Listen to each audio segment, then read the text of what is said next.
Hi, வணக்கம் and welcome. குல்ஃபினா எல்லாருக்கும் favourite dessert. ஆனால் சப்போட்டா ஃப்ளேவரில் குல்ஃபி சாப்பிட்ருக்கீங்களா? இன்றைக்கி நேச்சுரல் சப்போட்டா ஃப்ளேவரோட க்ரீமியும் ரிச்சும் ஆன சப்போட்டா குல்ஃபி செய்ய போகிறோம். வீட்டில் இருக்கிற சிம்பிள் இன்க்ரீடியன்ட்ஸ் வச்சு ரொம்ப ஈஸியாக இந்த ரெசிபியை பண்ணலாம். வாங்க எப்படி செய்யுதுன்னு பார்க்கலாம். ஃபஸ்ட்டு நான் யூஸ் பண்ண போகிற டின்னில் பார்ச்மெண்ட் பேப்பர் வச்சுக்கிறேன். இது குல்ஃபி செட் ஆன அப்புறம் ஈஸியாக எடுக்க ஹெல்ப் பண்ணும். இதை ரெடி பண்ணி சைடில் வச்சுக்கலாம். இதுக்கப்புறம் நல்லா பழுத்த சப்போட்டாவை கட் பண்ணி இதோட சாஃப்டான ஃப்ளெஷ்ஷை மட்டும் எடுத்து வச்சுக்கோங்க. அதில் இருக்க சீட்ஸை ரிமூவ் பண்ணிவிடுங்க.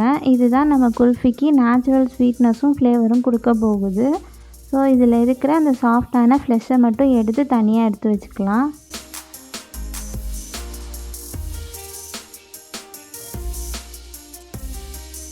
இப்போது இந்த சப்போட்டா ஃப்ளெஷ்ஷை எடுத்து மிக்ஸி ஜாரில் போட்டுக்கிறேன்.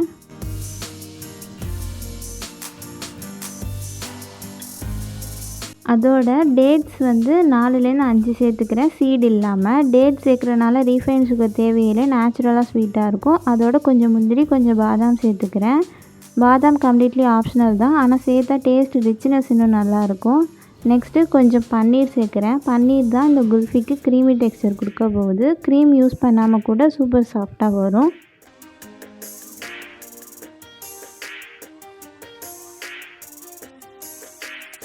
இப்போது இதை எல்லாத்தையும் ஸ்மூத்தாக அரைச்சிக்கோங்க. மிக்ஸ்சர் ரொம்ப திக்காக க்ரீமியாக இருக்கணும், தண்ணி சேர்க்கக்கூடாது.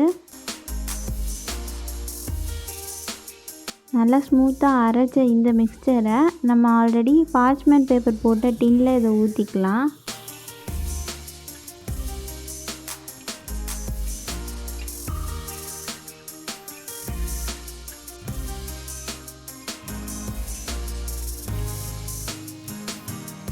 எல்லா பக்கமும் ஈவனாக ஸ்ப்ரெட் பண்ணுங்கள். அப்போ தான் கட் பண்ண நீட் க்யூப்ஸ் கிடைக்கும். இப்போ இதுக்கு மேலே இன்னும் ஒரு பார்ச்மெண்ட் பேப்பர் வச்சு ஸ்மூத் பண்ணுறேன். இதனால் ஃப்ரீசரில் ஐஸ் கிறிஸ்டல்ஸ் அதிகமாக ஃபார்ம் ஆகிறது குறையும், டெக்ஸ்சரும் நல்லா ஸ்மூத்தாக இருக்கும்.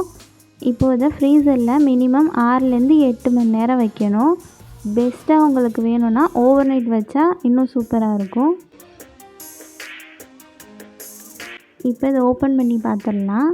இப்போ நல்லா செட் ஆகிடுச்சு. பார்ச்மெண்ட் பேப்பர் ரிமூவ் பண்ணும்போதே பார்த்தா உங்களுக்கு தெரியும்.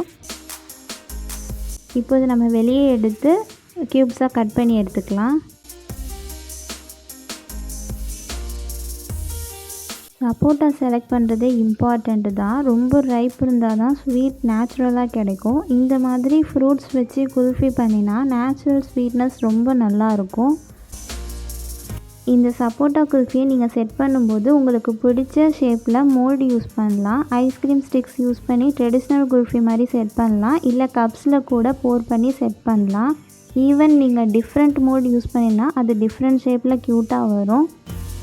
ஸோ இது டோட்டலி உங்கள் சாய்ஸ் தான். நீங்கள் வேணும்னா க்ரியேட்டிவிட்டி யூஸ் பண்ணி டிஃப்ரெண்ட் ஸ்டைலில் குல்ஃபி செட் பண்ணலாம். இப்போது இதுக்கு மேலே ஸ்லைஸ் பண்ணி வச்சுருக்க பாதாம் ஸ்ப்ரிங்கிள் பண்ணுங்கள். இன்ஸ்டண்ட்டாக ப்ரீமியம் டெசர்ட் லுக் வந்துடும். அவ்வளோதான், சப்போட்டா குல்ஃபி ரெடி ஆயிடுச்சு. ஹெல்த்தியாக ஏதாவது ஸ்வீட் சாப்பிடணும்னு தோணும்போது கண்டிப்பாக இந்த ரெசிபியை ட்ரை பண்ணுங்கள். எஸ்பெஷலி சப்போட்டா லவர்ஸ்க்கு இது ரொம்ப பிடிக்கும். நீங்கள் இந்த ரெசிபியை ட்ரை பண்ணி பார்த்துட்டு எப்படி வந்திருக்குன்னு கமெண்ட்ஸ் பண்ணுங்கள். இந்த வீடியோ பிடிச்சிருந்தால் லைக் பண்ணுங்கள், ஷேர் பண்ணுங்கள். இன்னும் இப்படி டேஸ்டி ரெசிபீஸ்க்கு சமையல் ஃபேக்ட்ரி சேனலை சப்ஸ்கிரைப் பண்ண மறக்காதீங்க. Thanks for watching. I'll see you next time.